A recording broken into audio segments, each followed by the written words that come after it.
Beautiful pull by Satpal. He gets Dissident Octo on the mat. He's pushing Dissident onto the mat. एक ऐसे पहलवान जिसने अपने दावों से कुश्ती के चाहने वालों को गामा पहलवान और तारा सिंह की याद दिलाई। फौलादी जिस्म के साथ जब भी वो अखाड़े की मिट्टी को माथे से लगाते, विरोधी पहलवान पसीना पसीना हो जाता। गुरु शिष्य परंपरा पर अमल कर जिनके शिष्यों ने उनके नाम का डंका भारत में ही नहीं पूरी दुनिया में बजाया। हमारी खास पेशकश फिर तेरी कहानी याद आई में आज बात कुश्ती के गुरु द्रोण, पद्मश्री, पद्म भूषण, महाबली सतपाल की।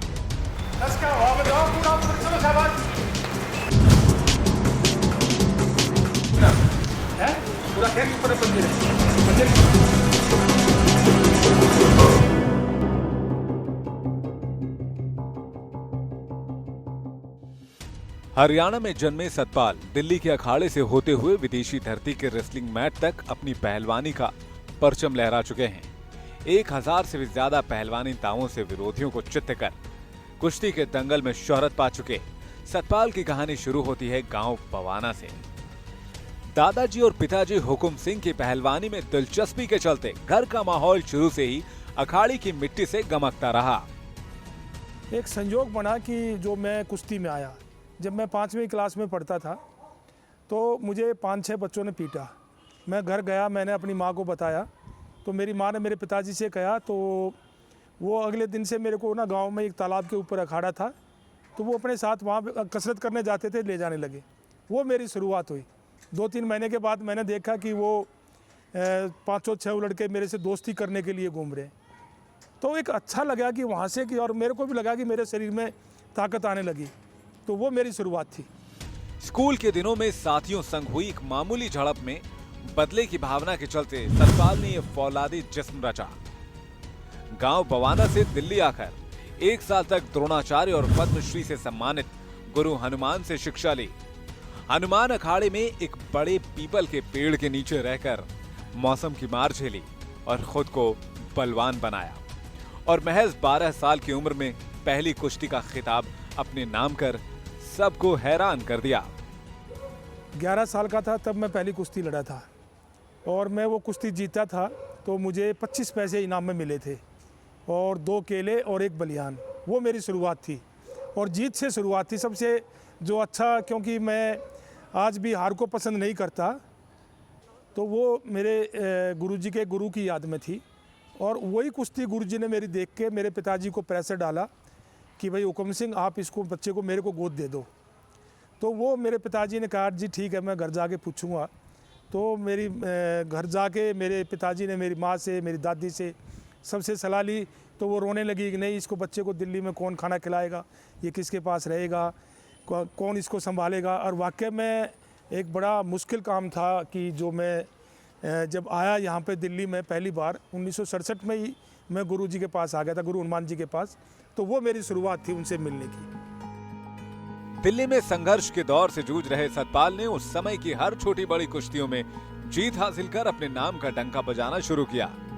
मगर अंतर्राष्ट्रीय स्तर पर असल पहचान साल 1972 के म्यूनिक ओलंपिक के दौरान ही बनी, जिसमें अपने कोच की एक गलती की वजह से 4 कुश्ती जीतने के बाद भी सतपाल भारत को गोल्ड न दिला सके।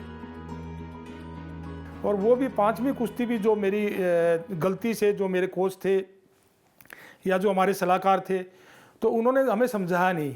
हर रोज़ वज़न होता था, एक कुश्ती होती थी और हर रोज़ वज़न होता था। तो मेरा 1 किलो वज़न ज़्यादा था तो मैं भूखा रह के घटा लेता था। उसने जो था मुझे लूज मोशन की दवाई दे दी और उससे मेरा शरीर टूट गया, मेरे से 5वें दिन खेला नहीं गया। तो वो एक एक्सपीरियंस बहुत ज़्यादा। तो उसके बाद मेरे पिताजी ने मेरे से कहा कि कभी भी तू वज़न नहीं घटाएगा, जितना भी वज़न होगा उससे ऊपर लड़ो, वज़न घटा के नहीं खेलेगा। नहीं, बिल्कुल बहुत निराशा हुई थी और बहुत नज़दीक थे हम। 4 कुश्ती जीतने के बाद में बहुत नज़दीक पहुंच गए थे और बहुत बड़ी निराशा थी वो। और वहीं से मेरे अंदर ये ओलंपिक मेडल का जज्बा बैठा था कि मैंने अपने गुरुजी को ओलंपिक मेडल देना है। 70 के दशक में सतपाल ने देश के नाम कई अवार्ड किए। साल 1974 में कॉमनवेल्थ गेम्स के दौरान सतपाल ने देश के नाम 3 सिल्वर मेडल देकर खूब वाहवाही बटोरी। 74 में ही सतपाल को भारत सरकार द्वारा अर्जुन अवार्ड से नवाजा गया। और वो एक शुरुआत थी। और मैं बताऊं कि आपको कि मैं भारत का ऐसा पहला खिलाड़ी हूं जिसके 3 एशियन गेम और 3 कॉमनवेल्थ गेम, 6 के 6 में गोल्ड सिल्वर ब्राउन्ज है। तो ये मतलब किसी भी गेम में किसी भी खिलाड़ी के नहीं होंगे, तो वो एक बहुत बड़ी उपलब्धि थी।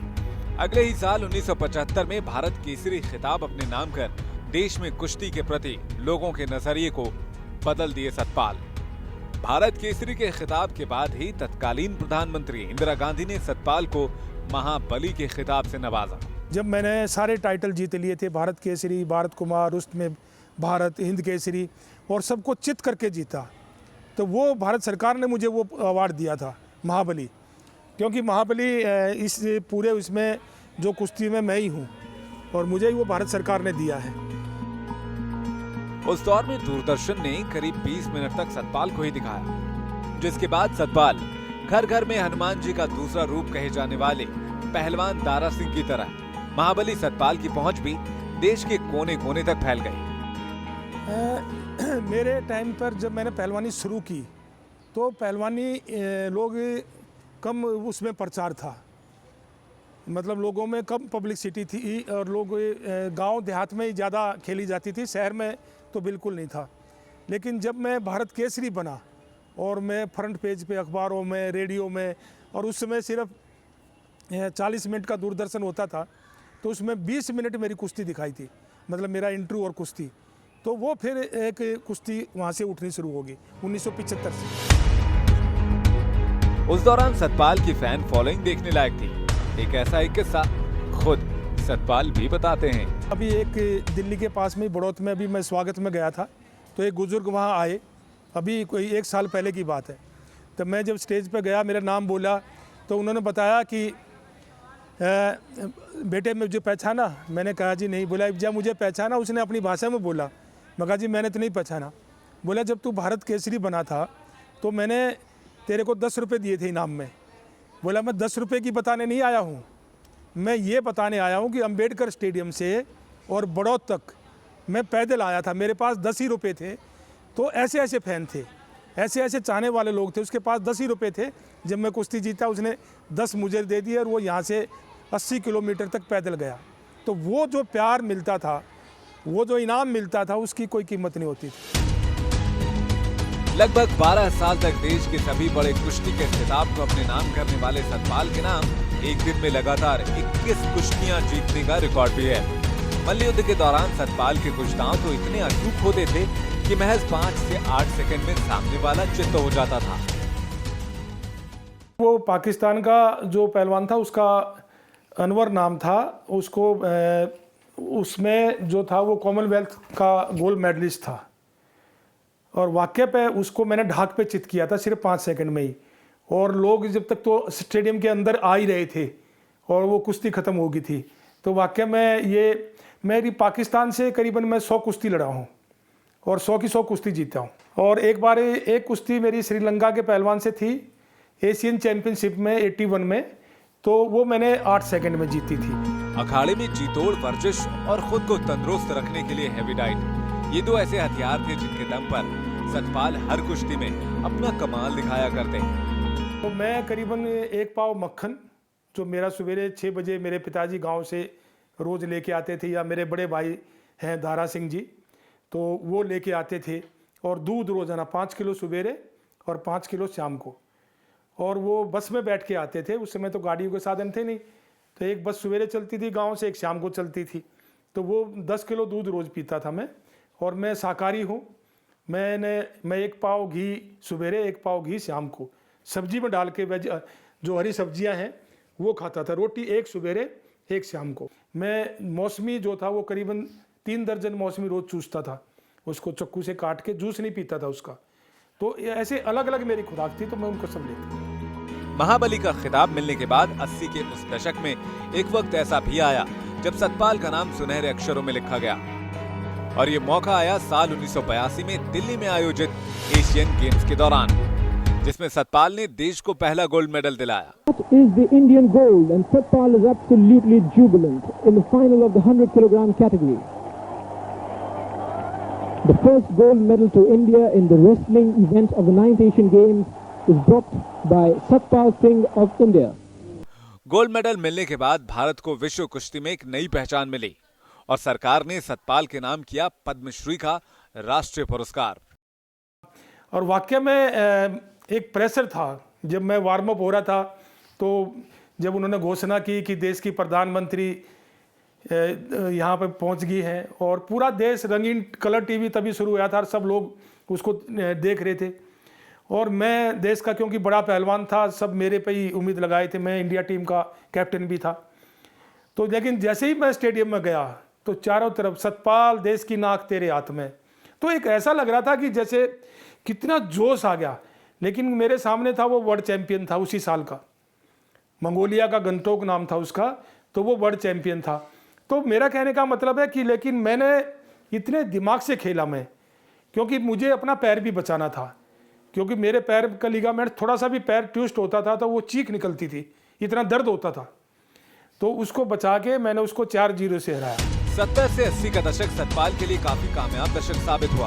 आपको ये जानकर हैरानी होगी कि उस दौर में सतपाल 100 बार हेवीवेट चैंपियनशिप का खिताब भी अपने नाम कर चुके हैं। मैं लगातार 16 बार नेशनल चैंपियन रहा, यानी कि 35 किलो से लेके और 120 किलो तक हर वेट कैटेगरी में मैंने गोल्ड मेडल जीता। खेला नहीं, गोल्ड मेडल जीता। क्योंकि शुरू में मेरे गुरुजी भी मेरे को बहुत मारते थे कि ये भाग जाए, मेरी वो एक परीक्षा लेते थे कि इतना मुझे बिगर बात के भी पीटते थे, गलती कोई करता था मारते मुझे थे। तो वो एक किस्म से मेरी परीक्षा थी। लेकिन मैं और ज़्यादा मेहनत करता उनको खुश करने के लिए, और उस मेहनत से क्या था कि मैं आगे बढ़ता गया। मेरे साथी उठते थे सुबह 5 बजे, मैं सुबह 3 बजे उठता था। 3 बजे उठ के मेहनत करता, 5 बजे फिर उनके साथ मेहनत करता। जो प्रोग्रेस उनमें 6 महीने में होती वो मेरे अंदर 1 महीने में होती। और जहाँ तक कुश्ती का बात है तो मैं करीबन 3000 से ज़्यादा कुश्ती जीता हूँ और एक दिन में 21 कुश्तियों का वर्ल्ड रिकॉर्ड मेरे नाम है। एक दिन में मैं 21 कुश्तियाँ जीता हूँ। उस दौर में सतपाल की लोकप्रियता चरम पर थी। उस दौरान सतपाल हरियाणवी फिल्म प्रेमी रामफल के साथ साथ हिंदी फिल्म एक मियान दो तलवार में मेन हीरो बनकर पर्दे पर चमके। साथ ही ये लोगों का प्यार ही है कि सतपाल की वीरता पर आज भी कई रागनियां गाई जाती हैं। पिता हुक्म सिंह माँ परमेश्वरी नाम सतपाल, सन 82 के एशियाड में लोगों करया कमाल की इनायतें आपके करम, आप ही बताएं कैसे भूलेंगे हम, आप ही बताएं कैसे भूलेंगे हम।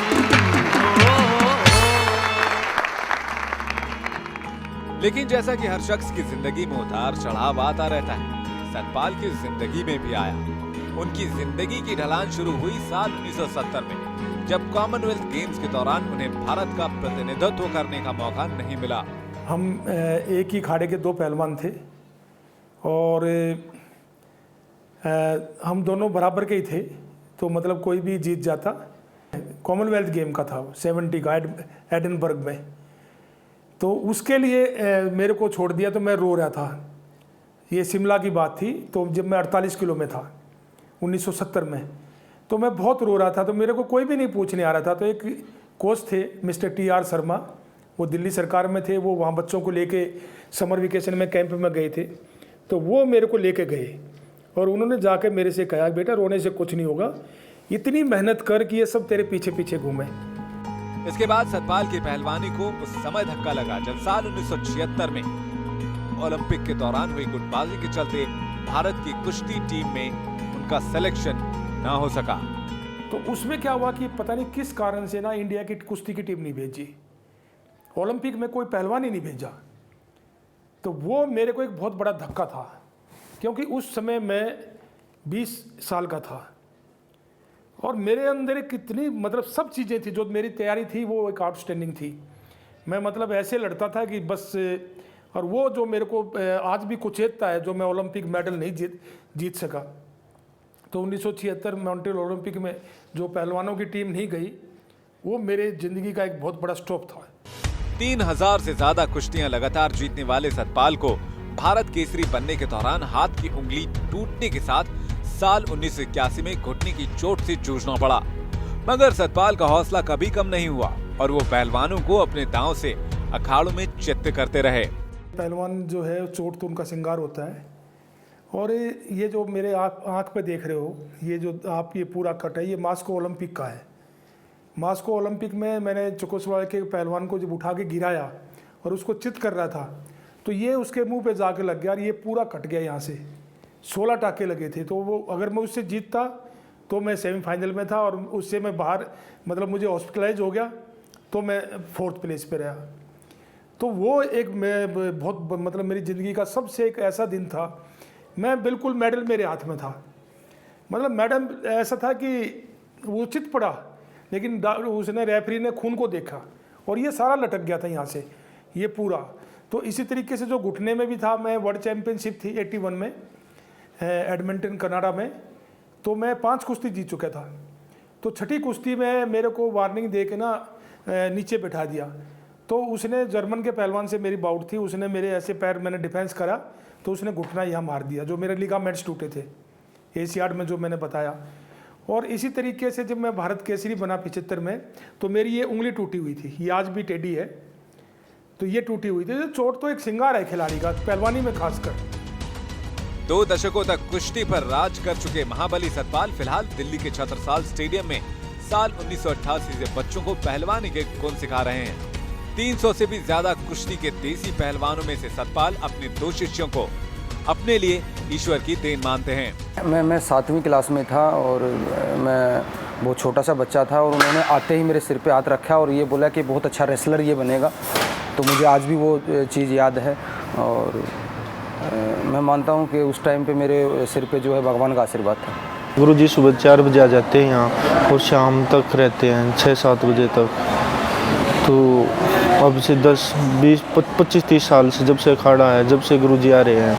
भारत को कुश्ती में गोल्ड, सिल्वर और ब्रॉन्ज मेडल दिलाने वाले ओलंपिक मेडलिस्ट सुशील कुमार और योगेश्वर दत्त महाबली सतपाल के शिष्य हैं। सुशील और योगेश्वर के उम्दा प्रदर्शन के चलते भारत सरकार ने साल 2015 में उन्हें पद्म भूषण का खिताब दिया। पद्म विभूषण श्री सतपाल वर्ल्ड चैंपियन 2010 में, अकेला पहलवान जो आज तक कोई भी नहीं भारत का पहलवान आज़ादी के बाद से वर्ल्ड चैंपियन बना है। तो ये सारी चीज़ें खूबी सुशील में है। सुशील का साथी था योगेश्वर दत्त था, ओलंपिक में 2012 में ब्रॉन्ज मेडल जीता, एशियन गेम में गोल्ड मेडल जीता। अमित कुमार था, वर्ल्ड में सिल्वर मेडल जीता। और सुशील के बाद में हाईएस्ट परफॉर्मेंस उसकी थी। और बजरंग था, वो भी वर्ल्ड में ब्रॉन्ज मेडल जीता। और परवीन राणा है, रजनीश है, अमित धनखड़ है। तो इन बच्चों ने सबने पूरे सीनियर में गोल्ड मेडल जीते हैं। और आज करीबन 200 मेरे शिष्य हैं जो इंटरनेशनल मेडलिस्ट हैं, पार्टिसिपेंट नहीं है, उनके मेडल हैं। तो एक बड़ा गौरव सा होता है कि जब देश के लिए आप इतना अच्छा करते हैं तो एक बहुत अच्छा लगता है, खुशी मिलती है उसमें। जब बार बार देश का झंडा लहराता है, देश की वहाँ राष्ट्रीय धुन बजती है, तो मैं ये मानता हूँ कि ये जब अच्छे मुझे शिष्य मिले, मेरी जो टीम थी वो बहुत अच्छी थी। ये गुरु का ही प्यार था कि साल 2012 में उन्होंने अपनी बेटी सावी को सुशील कुमार के साथ शादी के बंधन में बांधा। और ये सुशील का कुश्ती के प्रति लगाव ही है कि उन्होंने कभी इस गुरु शिष्य की परंपरा को खत्म नहीं होने दिया। दोनों मेरे बड़े भाई साहब और सुशील कुमार के पिताजी ने डिसीजन लिया, और ये पहले कभी भी नहीं सोचा था मैंने, लेकिन आज मुझे प्राउड है, घमंड है कि मुझे ऐसा बेटा और ऐसा दामाद मिला। तो और इससे अच्छा क्या हो सकता है, जो कि सभी के लिए सबसे बेस्ट था। और मैं ये मानता हूँ, और सभी सुशील के लिए लक्की भी थी कि जब से उनकी शादी हुई है तो वो वर्ल्ड चैंपियन बना, ओलंपिक का सिल्वर मेडल आया और प्रोग्रेस होती गई। स्पोर्ट्स को बढ़ावा देने के लिए सतपाल पिछले कई सालों से सरकार की स्पोर्ट्स बॉडी के साथ बतौर सदस्य जुड़े हुए हैं और स्पोर्ट्स के माध्यम से खिलाड़ी को रोजगार मिल सके, उस बात पर खासा जोर दे रहे हैं। मैं अभी स्कूल गेम फेडरेशन का प्रेसिडेंट हूँ और भारत सरकार की भी जो गवर्निंग बॉडी है स्पोर्ट्स की, उसका मेंबर हूँ और मैं हैंडबॉल एसोसिएशन का प्रेसिडेंट हूँ। और मेरी प्रायोरिटी जो है वो कुश्ती है, क्योंकि मेरा जो खुद का एक्सपीरियंस है। आपको बता दें कि सतपाल 2020 में होने वाले ओलंपिक के लिए जूनियर रेसलर्स की टीम भी तैयार कर रहे हैं। इस साल रियो ओलंपिक है, तो एक गोल्ड की भूख अभी बनी हुई है, तो इस साल एक गोल्ड आ जाए। 2020 ओलंपिक के लिए मेरे पास अभी से एक पूरी जूनियर टीम तैयार है, जो सुशील, योगेश्वर और ये सब अगर कुश्ती छोड़ते हैं तो इनके पीछे बिल्कुल नेक टू नेक तैयार है।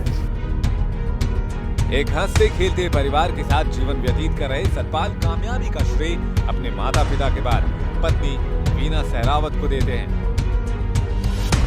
घर में शुरू से ही कुश्ती का माहौल रहा है और इस परंपरा को आगे बढ़ाते हुए सतपाल का छोटा बेटा खुश पापा सतपाल और जीजा सुशील की तरह पहलवानी के दांव पेच सीख रहा है।